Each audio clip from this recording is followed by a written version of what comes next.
وقت فرصت ہے کہاں، کام ابھی باقی ہے، نور توحید کا اتمام ابھی باقی ہے۔ جس شخص میں حکمت نہیں ہوتی وہ ایک راہ کو بند پا کر بیٹھ جاتا ہے، اور اس کے ساتھ اگر وہ بے صبر بھی ہو تو پھر یا تو اس رکاوٹ سے اپنا سر پھوڑ لیتا ہے یا روی سے ہی باز آ جاتا ہے۔ مگر جسے اللہ نے حکمت اور صبر دونوں سے نوازا ہو وہ جوئے روا کی طرح ہوتا ہے، جس کی منزل کوئی چیز بھی کھوٹی نہیں کر سکتی۔ چٹانیں منہ دیکھتی رہ جاتی ہیں اور دریا کسی اور طرف سے اپنی منزل کی طرف بہ نکلتا ہے۔ کرنا کیا ہے؟ نہیں انل منکر، بدی سے روکو۔ جب تک طاقت نہیں ہے کافی طاقت فراہم کرتے رہو، جمع کرو۔ اعدوا لهم ما استطعتم، اپنی نفری بڑھاؤ، تربیت بڑھاؤ، ایثار اور قربانی کا مادہ بڑھاؤ، نظم کی پابندی کا جذبہ بڑھاؤ، بڑھاتے رہو بڑھاتے رہو۔ با نشہ درویشی در ساز و دمادم زن، چون پختہ شوی خدرا بر سلطنت جم زن۔ جب طاقت کافی ہو جائے اب میدان میں آؤ، للکارو، کہو اب نہیں چلنے دیں گے اس حرام کام کو، نہیں چلنے دیں گے اس ملک میں سود کو، نہیں چلنے دیں گے اس ملک میں جاگیرداری کو، نہیں چلنے دیں گے یہاں بے حیائی اور فحاشی کو۔ گھیراؤ کریں گے، پکیٹنگ کریں گے، کسی کی جان اور مال کو نقصان نہیں پہنچائیں گے، اداروں کا گھیراؤ ہوگا، ان تمام چیزوں کی برائیوں کا استحصال ہوگا، پھر گولیاں چلے سینوں پر کھائیں گے۔ اللہ وہ دن لائے اور ہمیں اس کے لیے اہل بنائے۔ شہادت ہے مطلوب و مقصود مومن، نہ مال غنیمت نہ کشور کشائی، اس کے سوا کوئی راستہ نہیں ہے۔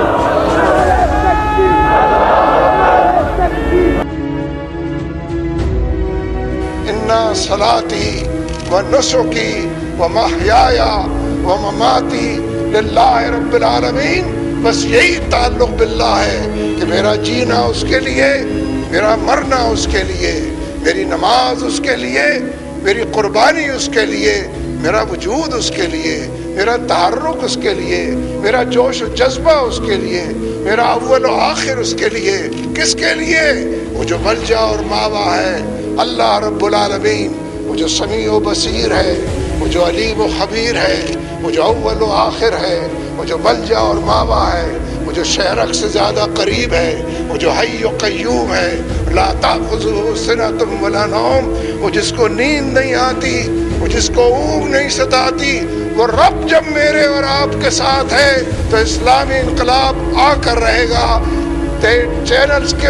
چینلز کے مالکان منہ دیکھتے رہ جائیں گے۔ امریکہ اور اس کے ہماری افغانستان میں شکست کھا چکے ہیں۔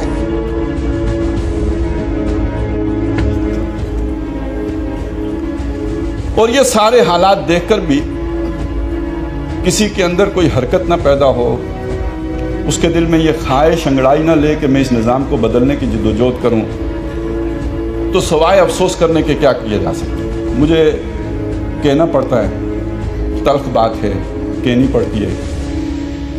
اگر میرے اندر یہ خواہش نہیں پیدا ہوتی، آپ کے اندر نہیں پیدا ہوتی، تو شاید ہمیں کوئی تھپیڑا لگا نہیں۔ میرے گھر میں شاید میرے بچوں کی کل کی ضرورت ہے۔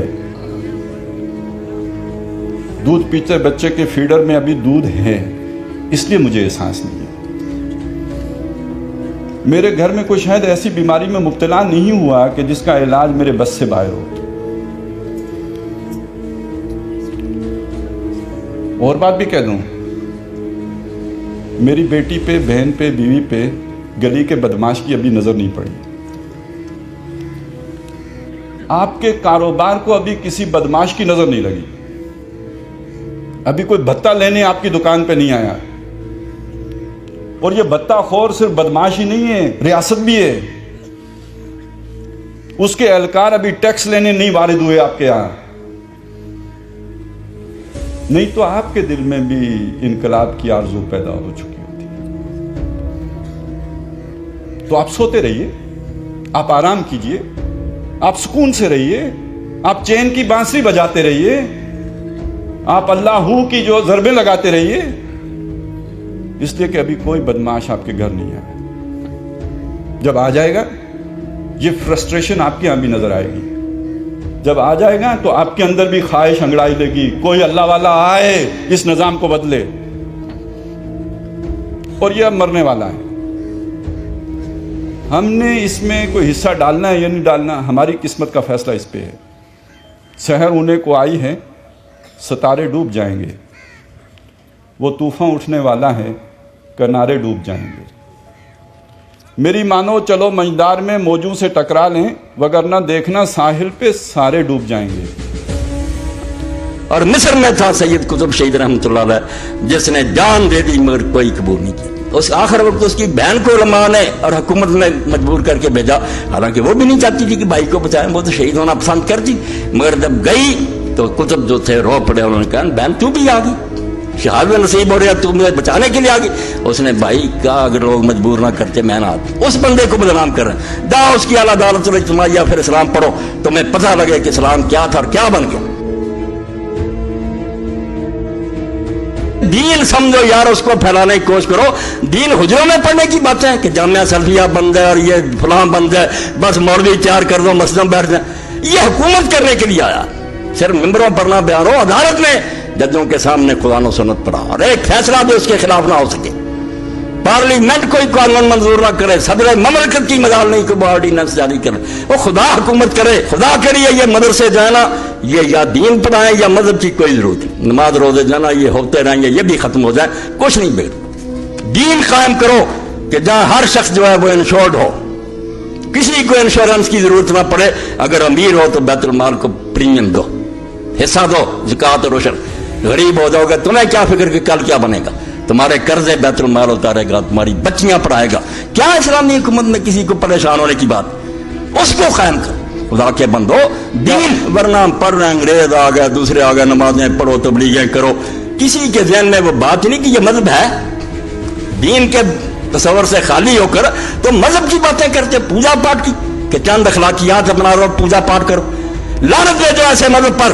دین ان کو مٹانے کے لیے آیا، وہ دین نافذ کرنا چاہتا جس میں ہر شعبہ زندگی خدا کے دین کے تحت. والدینوں، قرآن کی آیتوں کا بالوالدین احسانہ کا سہارا لینے والوں، ولا اف لکم الکیلیہ کا سہارا لینے والا کہ اف نہ کہو. تم نے کیا کیا ہے امت محمدیہ صلی اللہ علیہ وآلہ وسلم کے ساتھ؟ تم نے تو بچہ نہیں پال کے دکھایا جس طرح کہ رسول اللہ صلی اللہ علیہ وسلم نے پالا ہے. بچے نہ پال سکے اور حسینی بنانے چلے ہو اور حسینی بننے چلے ہو. حسینیوں کا قافلہ تم بنا رہے ہو.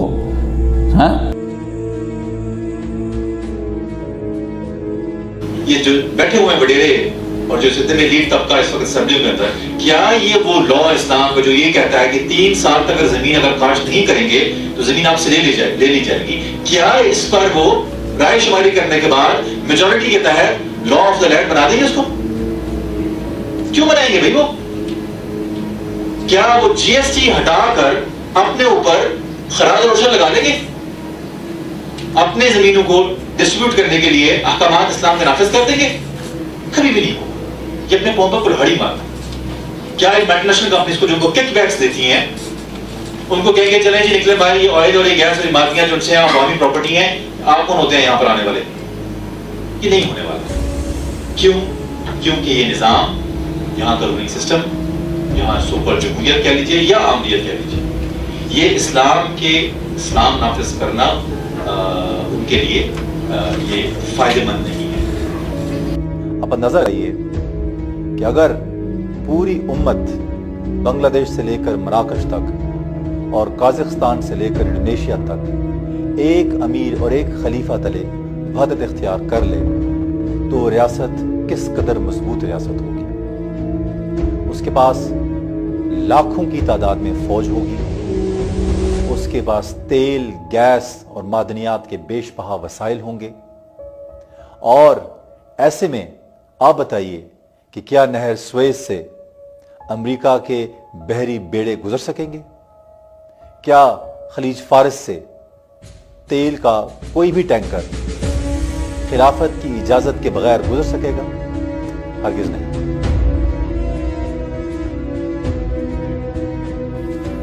دیکھیں، بات یہ ہے کہ وہ پرندے جو پنجرے میں پیدا ہونے اور پنجرے میں پلے بڑھیں، ان کو جب کوئی کہے نا کہ باہر بڑی کھلی ہوا اس میں آپ اڑوگے, آپ جو ہے آپ کو کوئی چیز نہیں روک سکتی.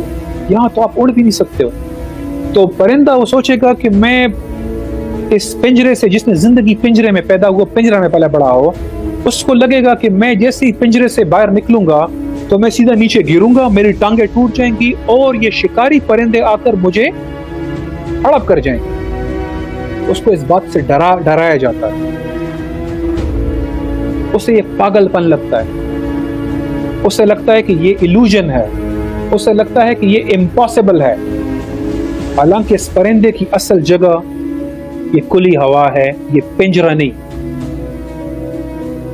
اور ان کو یہ صبح شام یہی بتایا گیا ہے کہ یہ پنجرہ ہماری جان ہے, آن ہے, اس کے اوپر یہ جو کپڑے کا ٹکڑا ہے یہ مقدس ہے اور اس نے ہمیں بچایا ہے, اس نے ہمیں سب کچھ دیا ہے. حالانکہ کھلی ہوا اس کی ہے. ہمارے باپ دادا ان ویز اور پاسپورٹوں کے چکروں میں جاتے تھے, کے ذریعے حج کرتے تھے. یہ ایک بس سروس جو ہے بغداد سے جا کے فلسطین, شام اور ادھر آتی تھی, مدینہ آیا کرتی تھی, شام سے مدینہ تک ٹرین سروس چلا کرتی تھی. ہم نے یہ ساری 80-90 سال کی پیداوار ہے, ہمارے ذہنوں پہ سوار کر دیا انہوں نے ہمیں. یہ لکیریں جو انہوں نے کھینچی انگریزوں نے, سائکس اور پیکو نے اور ریڈ کلف نے اور ڈیورنٹ نے, یہ لکیریں ہمارے سروں پہ بٹا دی ان لوگوں نے. مسلم امت ایک ہے, یہ حکمران ہے, یہ اردوغان نہیں کرے گا, یہ خان صاحب نہیں کریں گے, یہ ماتیر نہیں کرے گا, یہ محمد بن سلمان نہیں کرے گا. یہ ایسے لوگوں کو جیلوں میں ڈالیں گے جو یہ بات کرتے ہیں, اور ڈال رہے ہیں. میں آپ کو پہلے بتا دوں, اور ڈال رہے ہیں, وہ یہ نہیں برداشت کرتے. لیکن الحمدللہ جس طرح پرندے کی اصل جگہ وہ ہے, اس امت کی اصل جگہ ایک کھلی ہوا ہے, خلافت ہے. اس کا مقام یہ چند لکیریں پروٹیکٹ کرنا نہیں ہے, اس کو پوری مسلم دنیا میں سے کفر کا غلبہ ختم کر کے کفر تک اسلام لے کے جانا ہے. یہ ہمارا ایم ہے, اپنا ایم ٹھیک کر, اپنا ویژن ہمیں ٹھیک کرنا. دین کوئی اور ہو چکا ہے, نعرے کی ضرورت ہی نہیں ہے, نعرہ صرف لا الہ الا اللہ ہے. خدا کی قسم اتنا ڈیپ لیول پہ اللہ تعالیٰ نے جا کے جملہ لکھا ہے نا کہ تو جس سسٹم کو سجدہ کر رہا ہے اس سسٹم کے خلاف لا الہ الا اللہ ہے. بس ہم کہتے ہیں کہ مسلم کرنسی ایک کر دو, ایک سسٹم بنا دو. نہیں استغفار, خلافت والی باتیں. تو نیٹو والی بات کیوں مان لیتے ہو پھر؟ نیٹو نے خلافت لے کے آئے, وہ یورپ میں نیٹو نے پورا سسٹم اکٹھا کیسے کر لیا پورے یورپ کا. ادھر ٹھیک ہے, ہم کریں تو خلافت, ایکسٹریمزم, وہ کریں تو کیا بات ہے, پروگریسونیس. انڈرسٹینڈ, ان کا سسٹم بھی سسٹم ہی ہے, ہمارا سسٹم بھی سسٹم ہی ہے. ہم نے ان کے سسٹم کو مان لیا ہے اور بس انہیں کو خوش کر رہے ہیں. آپ سمجھ رہے ہیں یہ بچے بیٹھے ہوئے ہیں, یہ ہمیں بچہ بنا رہے ہیں بیٹھ کے, اور ہم من بھی رہے ہیں بیٹھ کے کہ ہاں ٹھیک ہے وہ یہودی ایجنٹ تو نہیں ہے نا. بس اس لیے سب سے بڑی 2 نمبری جو ہے نا وہ کسی اور سسٹم کو سجدہ کرنے کی ہوتی ہے. بل کلنٹن نے نواز شریف کو, جب کارگل کی لڑائی ہو رہی تھی, منہ بھی نواز شریف کی طرف نے کیا, ویڈیو پہ دیکھیں ذرا, ایسے کر کے بات کر رہا ہے کہ نہ تیرے سے بات بھی نہیں کرنی, جا پہلے فوجیں واپس بلا. 30 سیکنڈ لیٹر کال آ چکی تھی JHQ کہ فوجیں بلاؤ. مسلمان فوجی مروا دیے ہمارے, اس نے 30,000 فوجی مروایا, ابھی بھی پتہ نہیں کتنے اصل میں, کیوں کلنٹن نے کہہ دیا. کلنٹن بتائے گا ہمیں کہ کہاں سے فوجیں بلانی ہیں کہاں سے نہیں. تو ان کی نا اوقات ہمیں نظر آ چکی ہے, ان سب کا, ہم سب کو پتہ ہے, اور ہم مانتے بھی نہیں ہیں کہ ان سے دین سیکھنا ہم نے. مسئلہ یہ ہے کہ میرے بھائی کو بھی تو یہ مروائیں گے نا, میری بہن کو بھی یہی مروائیں گے, وقت آنے پہ نہیں. ان کو کیا لگے, وی نو دے ٹرو فیسز, دیٹس ناٹ. ہم یہاں پہ کنفیوز ہیں بھی نہیں, اس لیے میں اس طرف جاتا بھی نہیں ہوں. مشرف صاحب کا ہو یا ابھی کیا ہے نیا پاکستان, کل پتہ نہیں کیا نعرہ لگے گا. وی ہیو ٹو انڈرسٹینڈ, ہمارا ایک ہی نعرہ ہے بس, کہ ہم کسی اور سسٹم کو سجدہ نہیں کر سکتے بس. بے شک میں ایک اینٹ ہوں اپنے اسلام کی, ایک اینٹ ہوں, مگر میں اسلام کی اینٹ بنوں گا بس. اب خبر دی ہے اسی خورشید نبوت نے صلی اللہ علیہ وسلم کہ قیامت سے پہلے ایک مرتبہ پھر یہ دین کا غلبہ ہوگا. وہاں حضور کے زمانے میں کل 23 برس میں انقلاب برپا ہو گیا. سورج ایک دم طلوع ہو جاتا, کتنی دیر لگتی ہے, طلوع ہو گیا. لیکن اب جو روشنی آئے گی وہ آئے گی تدریجاً. اس کی شان کیا ہوگی؟ فلا اقسم بالشفق, ایک شفق کی روشنی ہوتی ہے جب رات سورج تو غروب ہو گیا لیکن شفق ابھی ہے. وہ حال ہے اس وقت دنیا کا کہ اسلام کی روشنی غروب ہو چکی ہے, صرف شفق کی لالی سی نظر آ رہی ہے. اس کے بعد